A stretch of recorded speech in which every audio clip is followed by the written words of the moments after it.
What I wanted to get to a little bit was also what's going on in the crypto space, because I'm fascinated by it. I always have been. I should have bought Bitcoin when it was $10. I was reporting on it enough. And look, I mean, there's so much happening, again, from an AI perspective, from this digital financial perspective, that is massive, and the train has left the station. And what I love is Donald Trump is on board with this. So this means more great stuff to come. And I think it's critical for the US to kind of lead the way here. We have the success of our financial markets to thank for being, I think, this sort of hegemonic power, or the world's reserve currency. And in order to continue that and preserve that, we've got to move forward into the future. And that means, you know what, having access to capital 24/7, not just between 9:30 and 4, bankers' hours, closed on holidays. The world is shifting and changing, and money is going to move with it. Literally move, like speed of money is getting very, very fast thanks to these cryptos. So you and I have been big proponents in terms of telling people, especially ahead of the election, that we thought, and again, this is sort of your Vegas money, guys, right? Like, don't think about this. This is not the nest egg for forever, or the kids' college savings. This is when you have a little left over, and you could go to Vegas, but you decide to stay home. What do you do with it? And to me, that was Bitcoin, as well as Ethereum. And now, because I really love this stuff, I'm wonking out. And I was telling you, I said, we used to do this for people so they understand. It's sort of like a beginner's guide to investing in cryptos. Now I've gotten onto Coinbase, and it's amazing. Like the market is open 24/7. You can see exactly what your cryptos are doing in real time. And you recommended to me Coinbase One because the fees were lower, so I appreciate that, assuming you're going to trade a certain kind of volume. But walk us through this kind of interesting land. I mean, I like Coinbase just because it gives you the bull side, the bear side. This is not, by the way, a commercial for Coinbase. We're not sponsored by Coinbase. I'm not, plugging anybody. I'm just giving you my own personal experience. I literally just got on it last night. I've been buying ETFs. So like the BlackRock, good Grayscale, but I think this is pretty cool. I know you've been on it for a while. Tell us about Coinbase. Yep. Well, I would say people who are pretty new to crypto, which I think, to be fair, kind of includes us. I mean, we go back a few months when we were got very intrigued when you introduced Michael Saylor at the conference, and I think he's been very impactful in terms of opening everyone's eyes into like kind of what's going on technologically with Bitcoin and this movement towards digital assets. But I think from the standpoint of newish investors, you have basically two options. You can get exposure through ETFs, which is go into your brokerage account and buy Bitcoin or Ethereum. At the moment, those are the only two tokens that have ETFs. Or can go into a custodian, a platform like Coinbase, which is the leading platform for cryptocurrency, and buy some of these assets directly, including Bitcoin, Ethereum, and some of the other, many of them. Many of them. I have a little Polkadot, a little Avalanche, just because I like the names. little.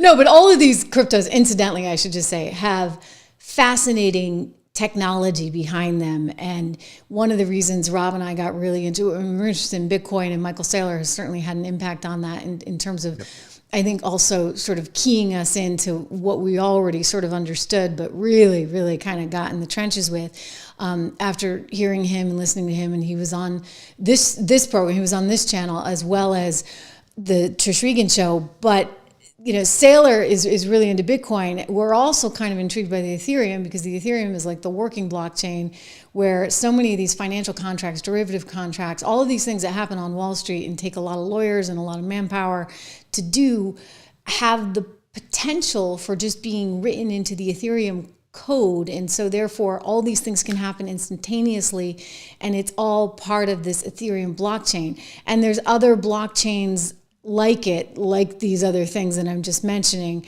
And there's even, by the way, is it Ripple? That's kind of like the Democrat version of all this, hey, if you want to hedge your bets, right? I guess if Kamala had won, that, maybe Ripple would have been doing a little bit better. But what's fascinating to me, and why I don't think it's hocus pocus, is that there's real technology there.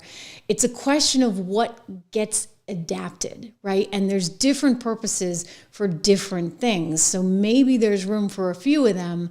I think Bitcoin is going to serve one capacity, almost functioning. I mean, how would you describe MSTR? I mean, how would you, when you think about Saylor's company and what he's trying to do with sort of derivatives of Bitcoin, it's very different than, say, what Ethereum is being used for.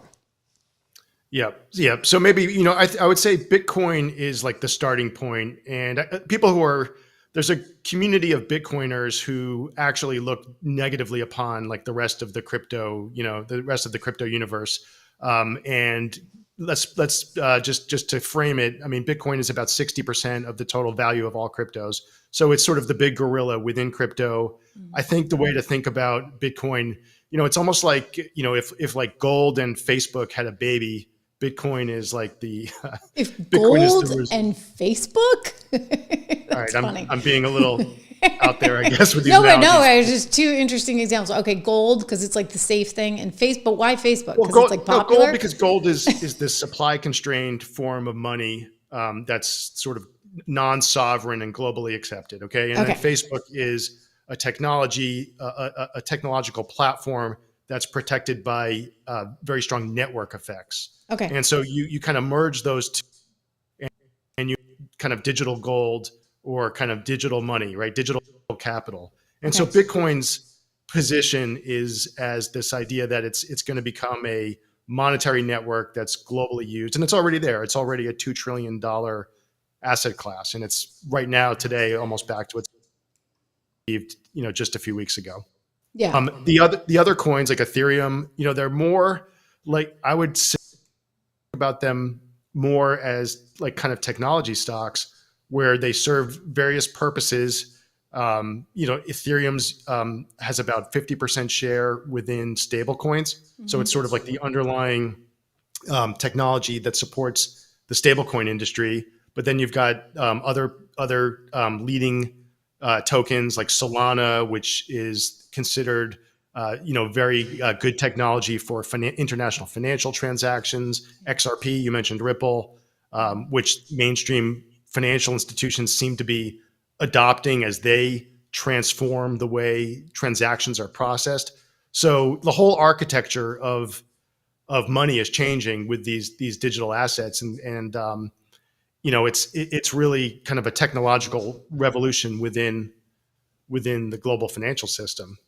So it's hard to see, no one knows exactly who's going to win, how exactly it's all going to play out, but it's not, this isn't just idle speculation on meme coins, right? These are real technology. Right now, we should clarify that, and not even Polkadot and Avalanche. I mean, again, those are solid technologies, and I think Avalanche, I should check this. One of them has been adopted by the likes of JP Morgan, and they're using these blockchains, this technology, to work in various transactions, and so I think that's really what makes it most compelling. This is not like the Haktui girl and all that craziness. This is not meme coin. This is real technology, and it's a question of sort of who's the winner in this. And I was trying. This is what led me to Coinbase.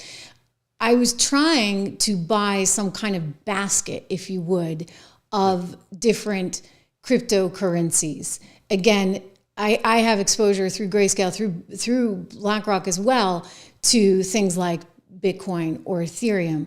But I was like, how do I get exposure? It was actually Solana that I wanted right before it went up 40%, by the way. This was like a week and a half ago. And I was traveling. I was in the car. I had like 4 hours between, I was going from Switzerland over to Italy before I left to come back home to the States over the break. And I'm like, how do I get this? And I saw that, for example, there was a pricing on Grayscale, but you couldn't actually buy it. That is not available yet, that ETF. And I'm like, where do you get it? And that's what actually led me to Coinbase, because it has sort of a multitude of these things that if you wanted to put together, I guess, a portfolio, maybe we should think about that actually for 76 Research. If you wanted to put forward just a basket, right? What would you actually be picking? And you can't get them. Actually, this has been the whole problem. This is why I didn't buy Bitcoin when it was $10, because I'm like, a hard wallet? Wait, what? Yep. And so, and it's evolved and continues to evolve. And now you got BlackRock in there, and you get Grayscale, and you've got some players, a lot of different Bitcoin funds, but, and a few Ethereum, but everything else you kind of have to go looking for. Yep. And I would say, people, you should do your research, read about these different options. Probably, certainly, I think the first starting point is Bitcoin, and then go from there. Yeah. But look into and sort of there are, it's funny, you mentioned the scandal with the meme coin. It's kind of like what's happened is people are sort of like discounting crypto, because it would almost be like saying, like, I'm not going to, all stocks are bad because there's these kind of pink sheet stocks that are fraudulent, you know what I mean? Right. And so you throw the baby out with the bathwater, and that's not fair to do, because there is a lot of nonsense within the crypto world. Avoid that, focus on the more established coins that have real adoption and real technology behind them, real teams, and look into those. But Coinbase is a way to get access to some of these before they become ETFs. And I remember, just not to interrupt you, but I remember writing a piece a few years back, actually, where I was suggesting, like, look, because you couldn't buy Bitcoin unless you're in the hard wallet category, but Coinbase was a way to actually get in and have exposure. So even just, and I should be careful, because we actually haven't looked carefully at the metrics, and we haven't, this is a while back that I wrote this, and I think given the time horizon, you probably would have done very well on that trade. I don't want to suggest that I'm recommending it right now. I think we need to do some due diligence and look at it. But back then, before you could actually buy these things, I was like, okay, well, maybe this is what gives you exposure. And I think MSTR, MicroStrategies with Michael Saylor, was also another way for people to get exposure, right, to Bitcoin, because he's buying it every single week, whether it goes up or down. He's buying more and more and more. Yep, it's a fascinating company. His strategy is basically, well, it's a little bit tricky. Bitcoin, he borrows some money to buy more Bitcoin, and then he does these various securities offerings to buy more Bitcoin to create more accretion, more Bitcoin per share for the MicroStrategy shareholders. So it trades at a premium to the total value of Bitcoin that he owns. Mm-hmm. But I think long term, there's this expectation that through this kind of financial engineering, he has been and will continue to be able to kind of create more shareholder value. And he's the dominant player there. It's also worth noting he's really the dominant player there, and not to say that somebody else can't come along, but it makes it harder. Look, I'm looking at some of our viewers that still are kind of weirded out by it all. I get it. Look, my mom was one of them. She was like, I don't know about this Bitcoin thing ahead of the election. I was like, Mom, just if you have a little teeny, extra on the sidelines that you don't need, you might want to look at this. And she's very happy that she took that advice. I also told her 20 years ago to buy gold, and she's happy I gave her that advice too. But look, I get it. It's wacky. It feels very, very new. But what I'm going to go back to is the technology underpinning all of these that are sort of the big ones. And again, I'll stress the big ones, the Bitcoins, the Ethereums. I mean, even Ripple and Solana and these XRP, which is what Ripple is known by. I mean, they're really compelling technologies, and so it's worth understanding that, because this is where the world's going. I mean, imagine, look at us sitting here doing this.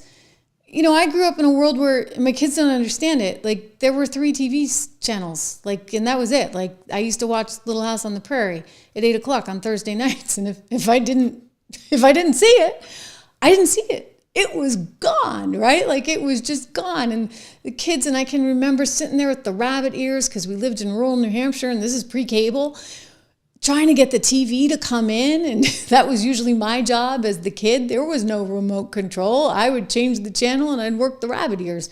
But you'd have to avoid that electric shock from the static as you touch the... Right. I'm just having flashbacks. It's like pretty treacherous. Things are changing and they're changing so fast. So fast forward, what's the world going to look like in 20 or 30 years? I do think that crypto is going to be part of that. And the technological gains are going to be massive in ways that we just can't even entirely comprehend right now. So it's part of my sort of overall sentiment right now and why I'm so excited and why I'm relieved, Rob, that we have a president in there who gets that.